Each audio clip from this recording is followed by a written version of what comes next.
Installing a 7mm drive assembly.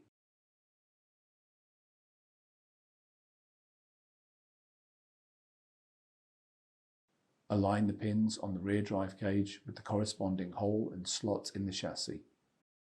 Then lower the rear drive cage into the chassis until it is fully seated.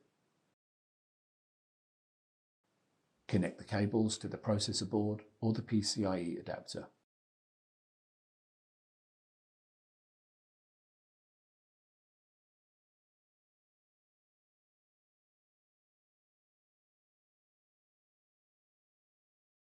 Install the top cover.